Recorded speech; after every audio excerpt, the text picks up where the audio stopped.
If the way we learn is by making mistakes, the people in charge of Colorado's emergency alerts have done a lot of learning in the last 12 months, most recently over the weekend, with an emergency call that woke up the wrong people in the dead of night. Here's Mark Salinger. I live in Westminster, Colorado, in Adams County. Karen Hartman lives nowhere near Robb Street in Lake. No, not at all. And still, she got the call early Sunday morning warning her to stay inside. Because if something awful's happening, I want to make sure I get the right one, not one from 15 miles away. The alert was supposed to go out to 25 people around an apartment complex police were at. Instead, 168,000 phones started ringing shortly after midnight on Sunday.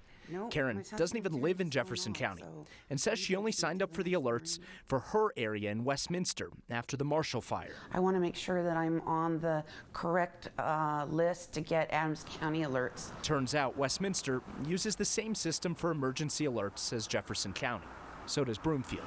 Some people could get alerts for areas farther away from their homes, depending on the notification settings. This went too broad, and we recognize that, and we apologize for those actions. Jeff Streeter is the executive director of Jeffcom 911. He wants as many people as possible to sign up for emergency alerts.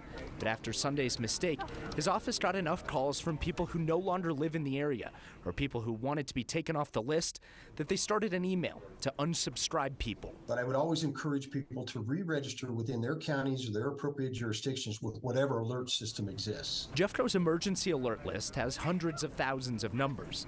If anyone has ever signed up for any iteration of the alert system there at any time, their number is likely still registered. An audit to see who actually still lives in the area has never been done. We didn't have the means or the capabilities to call every phone number and check it to see if people still wanted to stay within it. A problem that comes to light when every single person gets a call at 12:30 in the morning. Now, as soon as the alert went out on Sunday night, the dispatcher who sent it realized something was wrong. I'm told they canceled the alert and limited the number of people who got it to around 168,000. If they had not canceled it, nearly 400,000 people would have received that phone call in the middle of the night. Kyle, the vast majority of those people were not even close to the scene police were at. And I know their worst fear is that people will then opt out or ignore those alerts, and then it becomes a worst case scenario.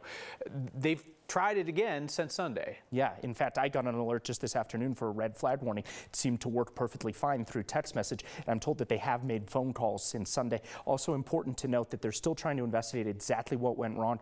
We still don't know if it was human error or a glitch in the software. Humans make errors. We've certainly made them. Mark, thank you.